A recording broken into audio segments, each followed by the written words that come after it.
Gotta find a way to get it done. You gotta find a way to get it done. The Bulls found a way to get it done. What's good, man? It's your boy Pat the Designer back at it again. We are here for the post-game show. I think it says live stream up top. I'll fix that real quick. Don't worry about that. We are here for the post-game show. We're going to hear Billy Donovan's breakdown of that great game that we just saw. We're going to hear what the Bulls did to come back into that game, and we're going to break it all down here, man. Appreciate y'all for tuning in and rocking with your boy. As always, hit that like button, subscribe to the page, because we do talk Chicago sports weekly, daily on this channel. And we don't want you to miss a thing, so make sure that you hit that bell. Listen, I came into this game telling y'all the Bulls had to get a dub here. The Bulls had to find a way to beat a team that, let's be real, is a much better team than the 8th seed in the Western Conference. They found a way to get the job done. That's all you can hope for. That's all you can hope for, right? Whether it's ugly, whether it's clean, whether it's a good win, whether it's a tough win, whether it's a hard-fought win, DeMar DeRozan gave you 50 points. And how'd they do it, right? First quarter, they get smoked. Not doing any of the things that got them a win. Second quarter, competitive, but not doing any of the things that got you a win. Third quarter, competitive, but not doing any of the things that got you a win. Fourth quarter, you start doing the things that got you these wins down the stretch. In the fourth quarter, the first play, bring the ball up, come off of the screen. DeMar has the ball, top of the key, set up the big man down low. Booch in the post, spin move, lay. Hey, guess what? Come down again. Let's do it again. Booch, spin move, lay. Hey, guess what? Now the shots are opening up for you. The answers are right in front of you. My chair couldn't take it tonight, y'all. The answers are right in front of you.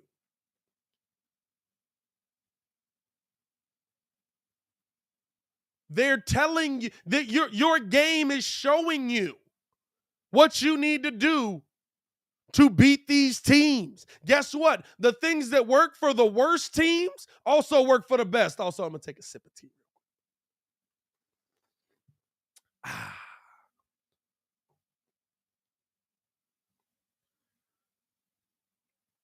Is it going to work every single time? No.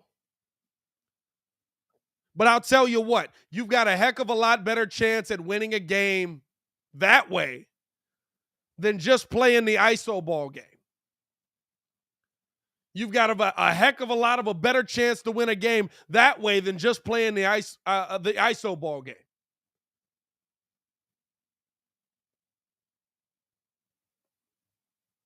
Looking at the numbers from tonight, and by the way, everybody who was in the live call, man, shout out to y'all. Hit that like button, subscribe to the page. Shout out to all of y'all, man, for pulling up on that. Let me give you these Bulls stats while we wait on Billy Donovan to get here. Bulls win the game 135-130. Reggie Jackson was cooking the entire game, but it was not good enough to stop the 50-piece from DeMar DeRozan. You want to know what's wild about this?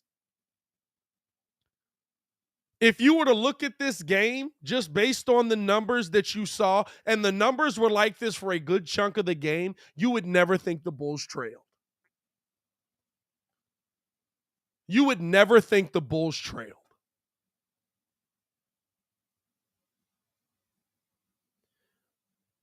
Bulls shot 49% from the field. They shot 50%. This is the only stat that the Bulls struggled in. They shot 44% from the three-point line, 16 for 36. Bulls shot 10 for 39. You want to hear the rest of it? Bulls shot 32 free throws, 78%.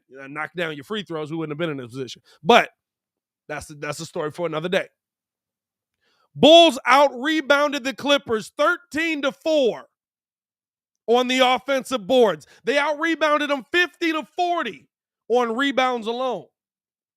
Assists even, steals even, blocks. They had 5, we had 3. I can live with that. Turnovers. Bulls win the turnover battle. They had 12, we have 8. Here's the best part. Points off of turnovers.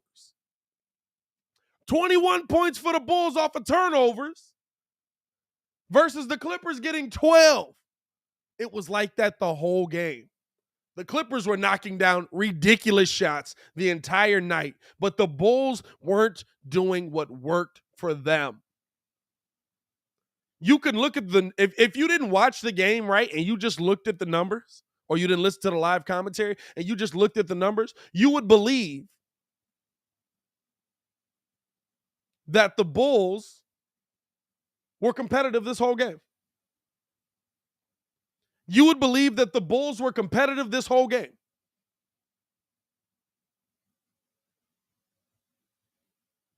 We watched it. They weren't. There was a reason that we're losing our minds that they were able to come back and get a dub in this game. They weren't.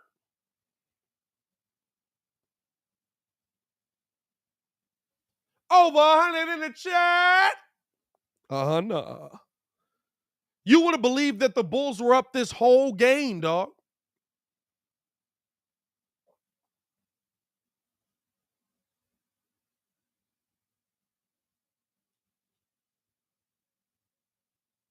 And you look at this team, how they got back into it. It's the fourth quarter.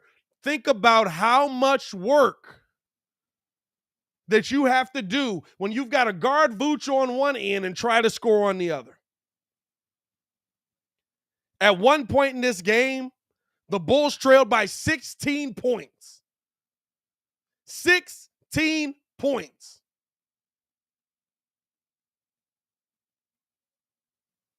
It's not about how you win. It's about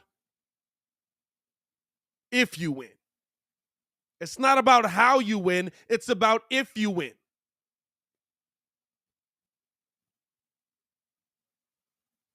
I said during the game, the Bulls remind me of Shaq. How Shaq was at the free throw line is how the Bulls were playing in this game. They see what works. They know what works. They don't go to what works. And that's a problem. Let's hope that a game like this cleans that up. We got Billy Donovan at the podium right now. Let's go to him. As it relates to handling and passing and shooting, those things take time, but he can get his energy, his athleticism, his physicality into the game, and it was good to see him be able to do that tonight. What do you make of just kind of?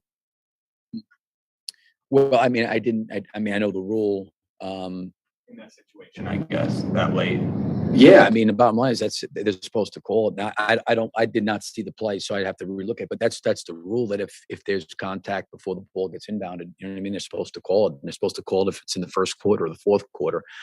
But again, I didn't see it. So, obviously, then we got fouled on the 3-point shot, which, was great. And DeMar's he's unbelievable. Like, the guy after the game says to me, "I'm sorry for missing the free throw." I mean, he's like DeMar, we wouldn't have been in overtime if it wasn't for the things you did. So he was great. But yeah, I mean, we just kept playing, and we kept, I thought we executed down the stretch. The things that we wanted to do down the stretch, that the guys did a good job executing. We were fortunate some things went our way. And then we came out in the overtime, and I thought, we played well. And obviously, I'm sure with Paul George, coming back off of injury, they probably wanted to manage his minutes some. But our guys battled and competed. I had that turnover with a minute left, and you guys were down 3. Did you sense that he was really mad and wanted another chance to have the ball back in his hands again? I think he gets really mad all the time. To be quite honest, I think he holds himself to such a high standard, and I think that's what makes him a great player. Whether it's missing a free throw, at the end there to put us up by 1, whether it's the turnover or any missed shot he makes. I mean, he really holds himself to a high standard. And I think that's part of the reason why he's such a great, great player, because his expectation of how he expects himself to perform every single night, he holds himself to that standard individually and personally. And, you never, it's like the Washington game, he's 2 for 12 in the first half, and that he is going to respond, and he's going to come out of that because he's just going to hold himself to a better standard than that. And I think he has done that the entire season. You thought that Vucevic's 3, with about 2 minutes left, was a real big shot at that point when you were coming back. Also, you feel like we can change it with getting him in the post and him being more active there and obviously having a lot of success. Yeah, I mean, I think, Sam, I think the three was huge to your point. And then, just trying to establish him because he's such a good passer out of the post. Now, there's times where, you know, there's just big, strong bodies in there. Or they kind of crowd the paint. And he kind of really can't get on an island just to play one-on-one and he'll get off of it. But, tonight was a night where I thought he had a really good balance, of he took some threes, he posted up, he made that big three late. He had some, pocket passes for some floaters, got to the free throw line. I mean, I thought Vooch was well balanced tonight throughout the course of the game. There's been times where, maybe we got him going early and he, really hadn't been the same, maybe in the second half as much, but I thought his balance tonight in terms of how we utilized him was good. And I thought the looks he got tonight was good. The looks that got tonight, we did not shoot the ball well at all. And I thought, offensively, we moved it, we shared it, we generated good looks. We just had a hard time putting the ball in the basket for a good portion of the game, and especially from the 3-point line. But we kind of like recovered later in the game. You won the game, but you can say it's like almost after every game lately, we're not shooting the ball well. I mean, you're high up in shooting percentage. What do you think is going on about that? We're high up in shooting percentage for the year, but if you look at the shooting percentage since the All-Star break, it's not been high. I think we're playing against elite defenses. I think that's the biggest thing. And I always think that offensively, you always measure yourself against the best defenses in the league. If you really want to look at a kind of a barometer of where you are offensively. And I think that if you look at, this is a top 10 defensive team, and the Milwaukee's, Miami, Philly, you go down the road, we've played against a lot of top, maybe not all top 10, but certainly top 10 to 12, and you've got to be able to generate and manufacture good shots. And I think that's been a challenge. And the other thing too is at times, even for DeMar, they've put longer people on him. He's played against bigger people.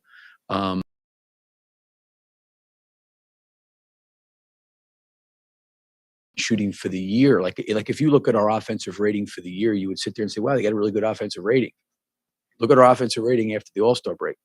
You know what I mean? It's not great. And I think that's how you get better, in my opinion, when you go against those kind of caliber defenses, where you have to figure out how do you manufacture and generate shots. I thought we turned it over a little bit too much early in the first half, and then I thought we started spraying it out. And again, I thought we had good shots. We could have shot a much, much better percentage and shot and scored more points. We just didn't make shots, and I thought they shot it really well. Much into it, but it seems like you're playing slower, and then you get into your first option later with 12, 14 seconds later, and then you don't have as much time to move the ball. So do you take quicker shots as a result of that because you're shooting later in the clock? Well, I think one of the things we have to do, is if you look at even tonight, you're always going to play a little bit slow when teams shoot a really high percentage or you foul too much. And there's been games we've put teams to the free throw line 30 times, or if team have shot a high percentage, you're taking the ball to bounds, and it's really hard to play with tempo and pace. I think we need to do a better job, coaching wise, in terms of helping these guys. We have to fast break better on missed baskets. We have to be able to get out and transition and generate some easier baskets than we do at times. And, that's where Lonzo was great. Lonzo was a great open floor, broken floor, missed shot player. When you got it to him, he just can kind of, with his speed, his passing, he allowed you to really play really fast. And it wasn't so much that we were running fast, it was his passing in a lot of ways. But I do think we've got to do a better job on missed shot baskets, to your point, where we're not getting up against the clock and possessions are laboring, and you're getting your first option and you're trying to get to your second option inside 10 seconds. I agree with that. We're using Zach as a screener a little bit more in pick and roll, and even Pat, he had that dunk as a screener. Was that trying to hunt matchups or trying to get those guys involved? What was the key there? No, I think DeMar and Zach have got a good connection. They manipulated the screen really, really well a couple times. One time we threw Alex in there. Sometimes it's matchup driven. Sometimes it's, Zach's really good at sometimes setting it and slipping it out, and he's such an elite shooter. Sometimes it gets some confusion there, and it can kind of get him downhill. Like I said earlier, we put Alex in it a few times. But yeah, I mean, you're always going to try to go at space the floor in a certain way, and try to anticipate I thought Alex made a great backdoor pass to Patrick when they trapped on one of those pick and rolls, and we got it to him in the middle of the floor, and he found Patrick, and Patrick, finished it. But yeah, I think it was probably a combination of a little everything, matchups, and then also, putting two really good offensive players in action together, Zach and DeMar. Going to Javante over Vooch down the stretch of the fourth quarter. I'm sorry? Going to Javante over Vooch down the stretch of the fourth quarter there. I assume you make that decision with defensive versatility in mind. I'm just wondering what you thought of that look, and if that's something you could potentially go to late games, matchup specific. You mean like possession by possession here? Yeah, I mean, I felt pretty good about it. I mean, I feel good with Javante and even Derek. Those guys have done that before. They're a little bit unique because there's times at the end of quarters they end up going to a little bit of a smaller lineup, and they try to maybe close quarters that way a little bit. But I just felt like we were having such a hard time with the Reggie Jackson pick and roll in overtime that he was forcing Vooch to switch. And we were and Vooch, I thought, did a really, really good job personally. He moved his feet. He did a really, really good job, took away the three. But I just thought putting Javante at now, the other thing you worry about in those situations is you're really, really small, and if they offensive rebound and kick it out for a three, that's a problem. But I do like it. I trust Javante. I trust our guys to be able to do that. I thought that was the best thing because it was really hard the way Zubac was screening. It was really hard for Alex to get back on the ball. 50-point games this month, kind of a run of them, 60-point games and got a such. ton of questions I think for it's Billy. more this month than Billy it had been all season. when we win, before. don't Just any theories on why that is, or why you think guys are starting to turn it up and score a lot of points? Yeah, I mean, I don't know what the answer would be, but that guy for us is special. I mean, he really is. I mean, I give him a lot of credit. I mean, I always find it really, really hard when we've had like two kind of extended road trips, one out west and came back for a game, I think maybe against Toronto, and then back out again from Milwaukee, and then for this trip. And I think when it's like hard, and the fact that he can mentally, DeMar can just mentally like focus in and lock in and on what he wants to get done and how he plays. I mean, it's even just seeing him at the end of regulation when he missed that free throw. I mean, like he was bothered. He was just bothered, and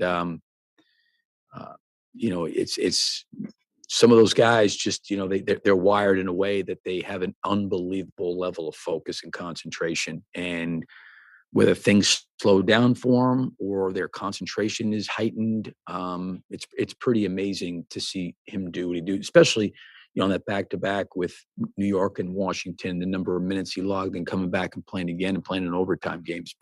Pretty impressive. We were able to concentrate. Okay, thank you guys. That was Billy Donovan, head coach of the Chicago Bulls, breaking down what he saw tonight and breaking down some good points. When you look at how this team won,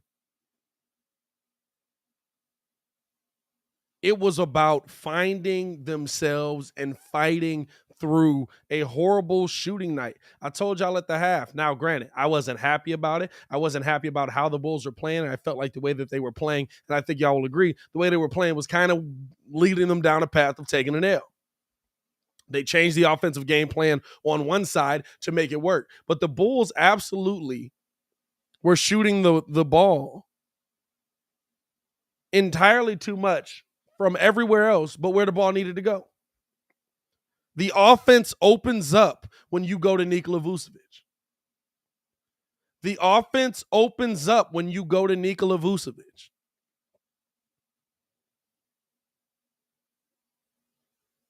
It's a simple game, as Stacey King would say. And you know what? You had to get production from your bench unit as well. I was on here early calling out P. Will. His defensive intensity was horrible early in the game. The Bulls' defensive intensity was horrible early in the game. Right? P. Will finishes this game with a double-double, 10 points, 12 rebounds, 4 for 4 from the field, 2 for 2 from the three-point line, hitting a huge 2 blocks and 1 steal. That's how you make yourself feel. That's how you make your presence known. All in the second half, by the way. All in the second half, by the way. He went into the second half with 0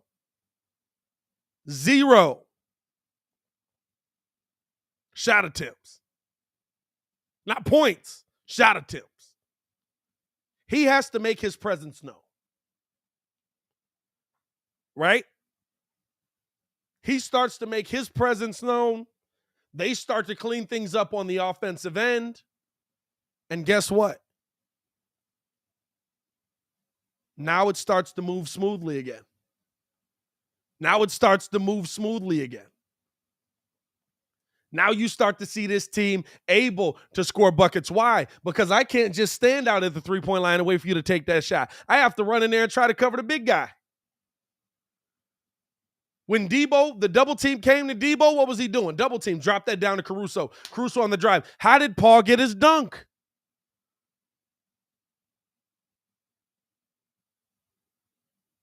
Take it all the way back to Phil Jackson if you need to, where he grabs Michael's jersey and says, "Who's open?"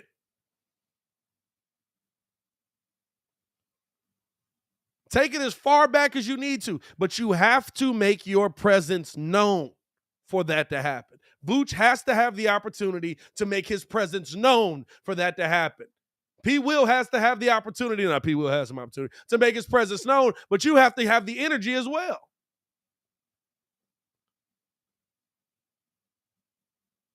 This team's fourth quarter intensity was ridiculous. Give me that for the whole game.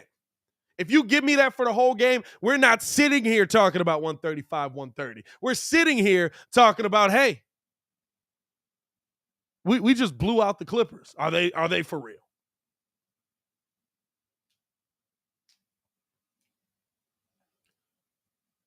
Devontae said, I know Levine's knee's not 100%, but is his hand injured? 5 for 17 is unacceptable. My boy, have you ever taken a jump shot in your life?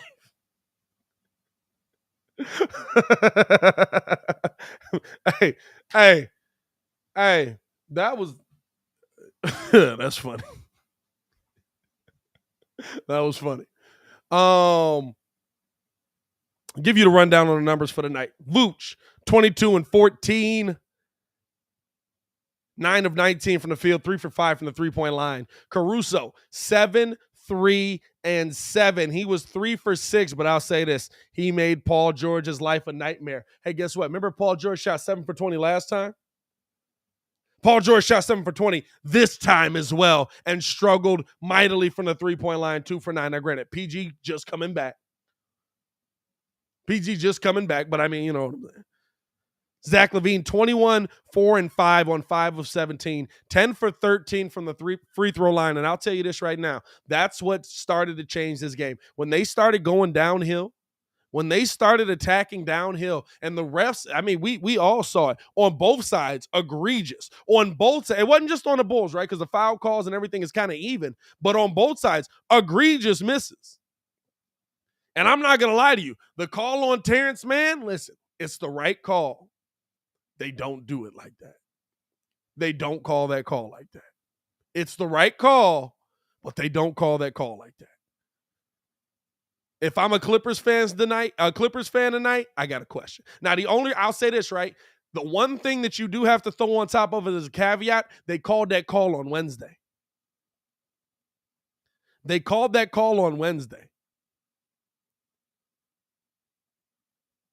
So it's fresh on people's minds coming into this Thursday game, right? Let me keep going with the score. Aldasumu, 8 points. He only played 23 minutes in this game. Let's be real. He was getting cooked. Reggie Jackson was smoking that man. He's got him out in the smoker right now. Robbie from Indonesia, what's good, man? Appreciate you. He was getting cooked all night. 4 for 8 from the field. Didn't shoot bad. 8 points. Didn't shoot enough, I think. I think there were some opportunities for him to shoot that he didn't take. But you also got to give him this. 1 steal, 1 block. 1 steal, 1 block. Did a great job there. P. Will. Excuse me. No, you know what? I'm going to read everybody else's numbers before I do this. P. Will, 10 points, 12 rebounds, 4 for 4, 2 for 2. He had a steal and 2 blocks, like I said. Kobe White, 11 points on 5 of 12 shooting. He was 1 for 7 from the three-point line. If y'all want to be mad at anybody about shooting, Now, I will say this, right? Let's give Kobe credit where credit is due. Kobe did an excellent job fighting over screens and playing defense and closing out defensively. I'm not going to begrudge him on the one end of the floor because my biggest thing is make your presence known somehow in that game. He was the only one that I can honestly say in that first half, I was like, okay, nice defense. There wasn't a lot of great defense individually. Like, he was getting the one-on-one. Like, they were like, hey, Reggie, clear out. It's all you. Yeah, I'm saying? So that was a tough matchup tonight, and he was in his face all night, and it didn't matter. But he was in his face all night. Tristan Thompson gave you 12 minutes, 4.6 rebounds. Nice rebounding. That's that help we needed. Javonte Green gave you 12 minutes, 2 points, 3 rebounds. And here is the man, the myth, the legend, DeMar DeRozan gave you 55 and 6 on 7 of 26 shooting with a steal. That man was cooking. And you keep going to that man when he's cooking like that. Here's the thing. How many times have I said it? I don't mind ISO ball, but do it at the right time. Debo did it at the right time. Now, he was cooking all night, but he absolutely did it at the right time. And I'll give him credit for this as well. In the fourth quarter, he passed out of it at the right time. In the fourth quarter, he passed out of it at the right time. If you keep doing that, that's all I can hope for. It's cerebral, this game. Do what works. We have the talent. We have better scores. You might not have the best player on the floor when PG's there, but you have better scores.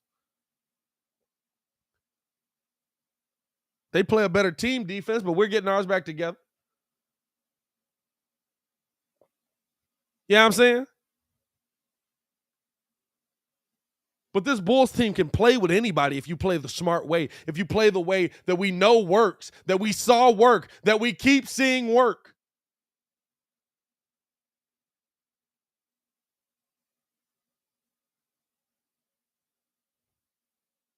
How many times have we seen this offense take off when they go into Vooch? How many times are we going to have to see it, y'all, before they figure it out?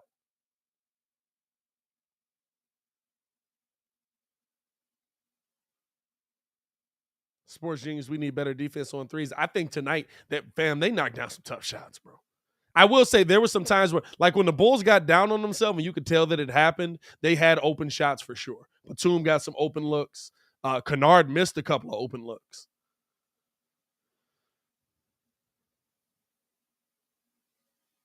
But, fam, you have to go to it's cerebral with this team. It's not talent.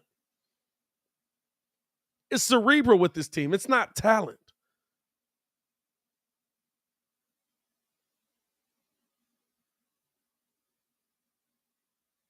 You see what works and you don't want to use it.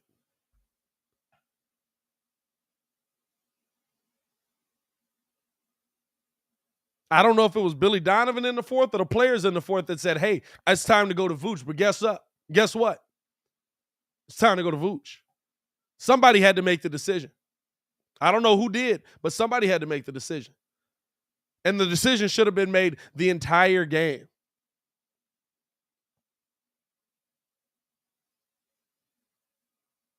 Let's look ahead at this next game, man. Appreciate y'all for tuning in and rocking with us.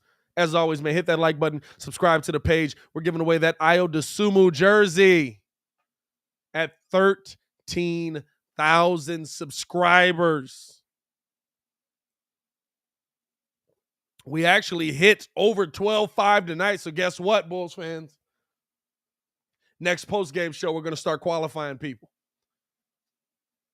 Next post-game show, we start qualifying people. We're going to qualify 2 people per 100 subscribers. Put everybody in the hopper, pick a winner. The winner's going to get the jersey. I will say this is a locally shipped thing. That jersey's right there. So, like, I'm not sending it to Mexico. So it's going to be sent to, shipping within the United States. But we're going to start qualifying people next post-game show. So make sure if you're in the live call, you're coming over to the post-game show. By the way, if you're new to the post-game show or the live call, we do this every single Bulls game. We're going to keep it going. We're going to keep it going. We're going to keep it going. Looking ahead at this next game, man. Bulls are off tomorrow, but they're right back in the trenches here in Chicago on Saturday versus the Miami Heat at 7 p.m.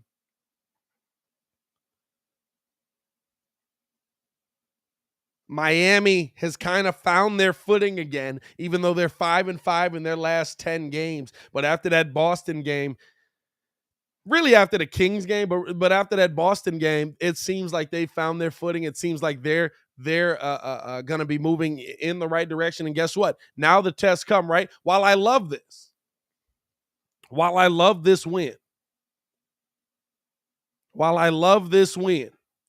let's be 110%. This win does nothing for us for the teams we're going to play in the playoffs.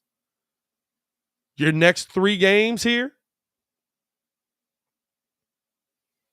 that's going to tell you if this win has a carryover effect. That's going to tell you if this win has a carryover effect for the Bulls. But looking at this Miami matchup here, Miami does a lot of things better than the Bulls other than their field goal percentage.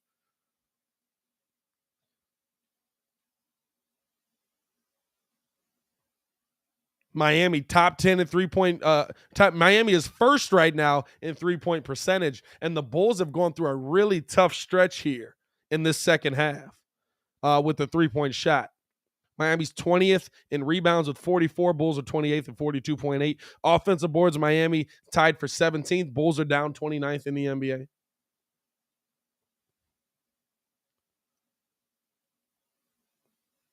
Now, I will say, the one thing that you can do, Miami turning the ball over quite a bit out here.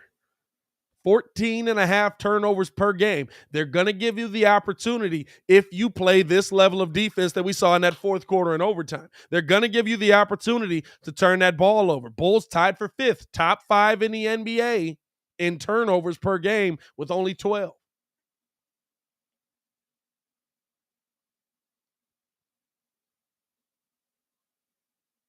And right now, they're pretty much, Bulls rank higher, but not by much on the offensive rating, man. But on the defensive rating, hey, guess what? We've been giving up 112 points a game this year.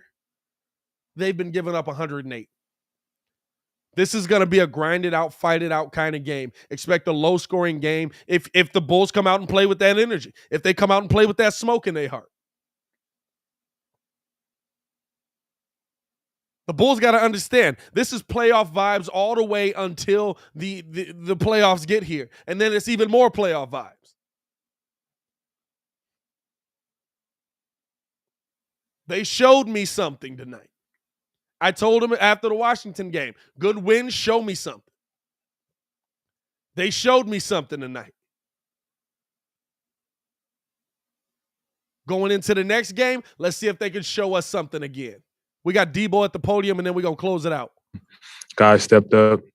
Definitely happy for Pat. He made some big plays late in the game that without that, I don't think we win. Billy challenging him at halftime. He also mentioned some of the players, including yourself, challenging him. What were you challenging him to do when you have those types of conversations? Just be locked in. Understand the moment, and 2, understand, the assignment at hand. Don't let anything catch you off guard, whether if it's defensively, offensively. Always try to think a step ahead, and just consistently, let them know that, especially in big games, big moments like tonight. And, he made all the right decisions. We all know you to be a pretty calm and collected guy out there, but when you miss that free throw at 3.5 seconds, what's going on? It's churning inside you when man, it felt like a bomb went off inside my head. I was, just frustrated at myself. Went up there calmly, knocked down the first two, and just tricked off the last one. It was frustrating, but just had to lock back in. Kind of calm my internal emotions down for overtime. Did you think you were being held on that inbounds that the technical got called? Yeah, I felt it, but I wasn't looking for it. But he was all over me. I'm glad we got the call. How many times have you gotten that call in your career at that time? It's been a couple times. But it was big. I know I was going to tell AC beforehand that if I'm not open, I'm gonna try to seal him and catch the ball. And as soon as I sealed him, I felt him, pushing on me. So to me, it was a good play. You were just going to get fouled on the catch since it was 3 points in. No, I didn't think I was going to get fouled on the catch. I had my mind made up what I was going to do once I caught the ball, and win the game, tie the game up. Yeah. Is it straight after the whistle? No, yeah, that's what. Was it? Well, I'm glad it happened the way it happened because I was going to shoot it. When you guys went from down 3-2 on that free throw, did the play call change at all? No. And then two? No, I didn't change. We was going to run it regardless, and I seen when Zach was coming up to set it, I seen Paul turn his head, and I just rose up, and I seen he try to contest after that. Then from there, it was, he got too close, and I felt once I felt the contact. Meaningful to you? Looks like this is your second. Yeah. I mean, the win more meaningful. Again, it's just in my head. I just want to win this game badly. You see how tight the race is, and every single game is extremely important. And we have no more room to be dropping any more games, and that's just my mentality. To win past 2,000 points for only the second time in your career tonight, what does that mean to you in year 13? It means a lot. It means you can get better with age, I guess. Just because you're getting older, don't mean you got to slow down in any type of way. It just shows my work ethic, me just taking care of myself physically, and just always just trying to be better than I was before. So just to be able to accomplish that, year 13, is definitely awesome. Repeatedly, like once we figure out the trapping, we'll be all right. Last game, fourth quarter, you guys figured it out. Yeah. Today they were trapping super heavily. Obviously came back and won. Do you feel like as a group you kind of figured that out, or? Yeah. I mean, it's been something we've been talking about lately, understanding the tension and the pressure we're gonna get, especially me and Zach, and playing through everybody else will make everybody else's job easier. And we pound it, we walk through it, we price it, we watch film on it. And it's coming together. As long as we do that, teams got to make a decision. If you want to keep blitzing me and Zach, guys understanding where to make the right play, where to be. So it helps. When Zach screens and slips those, as opposed to when Vooch comes up, it's kind of like more of a dump off pass. It was a play where I told Zach we was going to run it while we was walking up court, and he asked me what I want him to do. And I said, it don't matter what you do because they got to make a decision. He came up, and that's when I got the dunk. Both defenders got to make a decision. If you're going to switch, if you slip it, you got to worry about Zach getting out to the three. So many options we could have out of that. With the big, sometimes the big could be up. Vooch not going to sprint up there like Zach and get to the 3-point line. So it's kind of slower with Zach. They got to make a quicker decision. They were starting to switch a little bit in the fourth quarter and overtime. Did that surprise you at all? You thought they were gonna? Nah, I mean, me just knowing Tilo, I kind of be prepared for anything, whether if it's switching, blitzing, sending a double team, I kind of be prepared with anything. Tilo said he was late to shoot around. When that happens with a young guy, do you guys joke with him? Do you tell him? Damn, who said that? He said that? I got to tell him not to say that to the media. He's tripping. Oh yeah. He gotta learn. God damn, why you say that? Shit. Yeah, he was late.